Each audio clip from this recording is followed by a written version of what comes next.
नमस्कार दोस्तों, स्वागत है आपका हिंदी नॉलेज शो में। तो दोस्तों, ये खबर बहुत ही ज्यादा सेंसिटिव है, इसलिए कुछ भी कहने से पहले एक बार मुझे ध्यान से सुन लीजिएगा। तो दोस्तों, आपको याद ही होगा कि जून और नवंबर के महीने में भारत के खिलाफ एक रिपोर्ट आई थी और ये रिपोर्ट पेश करी थी गाम्बिया ने। गाम्बिया एक अफ्रीका का देश है। उस समय उन्होंने ये कहा था कि हमारे यहाँ पर करीबन 82 बच्चों को गंभीर किडनी की बीमारियां हो गई हैं और इन 82 में से 70 की तो जान भी चली गई है। साथ ही उन्होंने WHO को यह भी कहा था कि जो 70 बच्चों की जान गई है, इनका मेन कारण है भारत की कंपनी द्वारा बनाया गया एक कफ सिरप, जिसमें जो केमिकल इस्तेमाल किए गए हैं वो स्टैंडर्ड क्वालिटी के नहीं है। साथ ही इसमें एक टॉक्सिक केमिकल पाया गया है जो है डाइइथाइलिन। ये खबर सुनकर भारत बहुत परेशान हुआ, लेकिन भारत ने तुरंत इस पर एक्शन लेना शुरू कर दिया। जिस भारत की प्राइवेट कंपनी ने वो कफ सिरप तैयार किए थे, उनके सैंपल भरे गए, उनकी जांच शुरू कर दी गई और फिर राज्यसभा में भारत सरकार ने यह बताया, हमने इस कंपनी के कफ सिरप की बहुत ही गहन इन्वेस्टिगेशन करी है, लैब टेस्टिंग भी बहुत बारीकी से की गई है, लेकिन हमें एक भी ऐसा केमिकल नहीं मिला है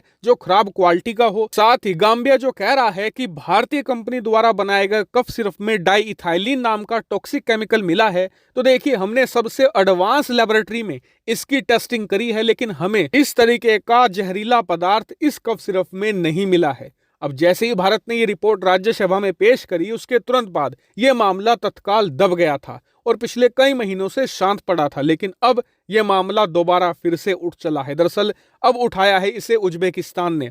उज्बेकिस्तान ने यह रिपोर्ट किया है कि हमारे देश में करीबन 21 बच्चे किडनी और रेस्पिरेटरी डिजीज से गंभीर रूप से बीमार हो चले हैं और इन 21 बच्चों में से 18 की दुखद रूप से मृत्यु हो गई है। आगे उज्बेकिस्तान ये कहता है कि हमने ये पाया है इन्वेस्टिगेशन में कि इन 21 बच्चों ने भारतीय कंपनी द्वारा बनाया गया एक डोक 1 मैक्स नाम का कफ सिरप लिया था और इस कफ सिरप में इथाइलिन ग्लाइकोल नाम का एक टॉक्सिक पदार्थ था, जिसकी वजह से ये पूरा कांड हुआ है। वहीं बात करें, कुछ रिपोर्ट ये भी बता रही हैं कि इस कफ सिरप में पैरासीटामोल मौजूद था और जो बच्चों के माँ बाप थे, उन्होंने बिना डॉक्टर के परामर्श के इस कफ सिरप को अपने बच्चों को दिया।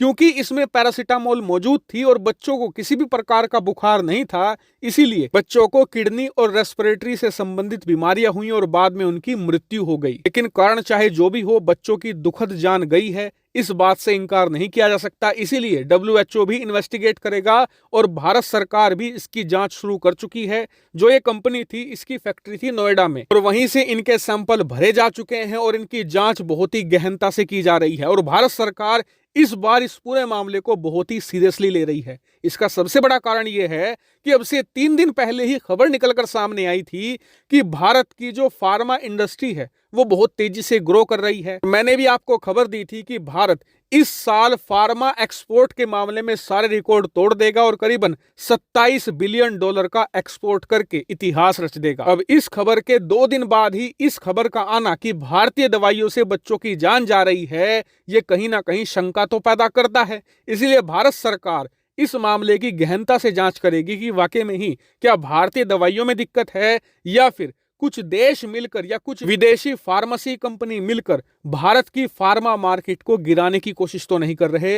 हर एक एंगल से इसकी गहन जांच की जाएगी। मेरा मानना इस खबर पर यह है कि भारत सरकार बहुत ही ईमानदारी से इसकी जांच करे और अगर जांच में यह पाया जाता है कि वाकई में ही भारतीय कंपनी द्वारा बनाए गए सिरप में कोई दिक्कत है, तो उन्हें कड़ी से कड़ी सजा दी जाए। लेकिन अगर यह पाया जाता है कि जी कफ सिरप में कोई भी दिक्कत नहीं है और कुछ कंपनियां मिलकर भारत को गिराने की कोशिश में है, उन्हें भी उतनी ही बराबर कड़ी सजा मिले। वहीं अंत में यह कहना चाहूंगा कि इस पूरे मामले से जितने भी बच्चों की जान गई है, भगवान उनकी आत्मा को शांति दे, उनके परिवारों को इस दुख को सहने की शक्ति दे। फिलहाल इस वीडियो में इतना ही। Thank you very much for watching video.